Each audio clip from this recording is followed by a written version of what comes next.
Sa panahon ngayon, halos lahat ng impormasyon natin ay online. Mula personal na detalye hanggang sa transaksyon sa bangko.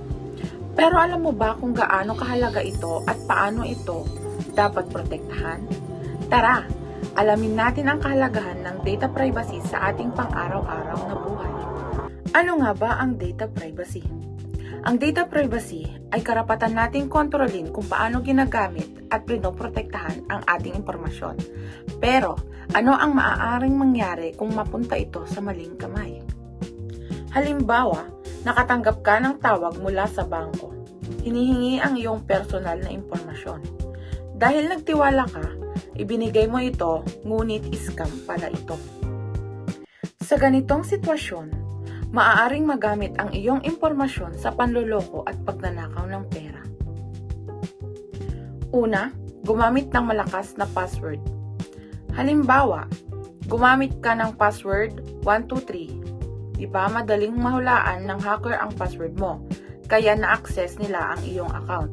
Ang mabisang solusyon nito, gumamit ka ng kombinasyon ng uppercase, lowercase, numero at simbolo.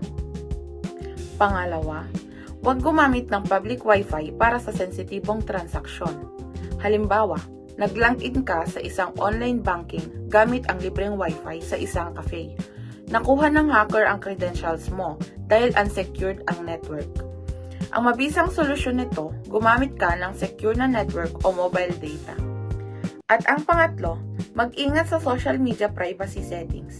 Halimbawa, ang publicly visible post mo ay ginamit ng scammer para alamin ang mga detalye tulad ng birthday at pangalan ng pamilya na ginamit nila para i-reset ang iyong account passwords. Ano ang pwedeng mangyari kung hindi nag-iingat? Kapag hindi natin iniingatan ang ating data, maaaring mangyari ang mga sumusunod. Una ay ang identity theft. Halimbawa nito, nagsagot ka ng online quiz na humihingi ng birthday, pangalan ng pamilya at iba pang personal na detalye. Ginamit ito ng hacker para i-reset ang iyong email at magnakaw ng personal na impormasyon. Pangalawa, pagkalugi. Halimbawa nito, nagbigay ka ng bank details sa isang peking email na mukhang legit. Na-transfer nila ang pera mo sa ibang account. Pangatlo ay ang iyong reputasyon. Halimbawa, naging biktima ka ng phishing at ginamit ng scammer ang iyong account para mag-post ng maling impormasyon na nakasira sa pangalan mo. Data privacy ay responsibilidad nating lahat. Narito ang mga dapat tandaan. Una, mag-ingat sa pagbigay ng personal na impormasyon online. Gumamit ng malakas na password at i-enable ang two-factor authentication. Huwag mag-click ng kahinahinalang link o attachments. At siguraduhin pribado ang iyong mga account settings.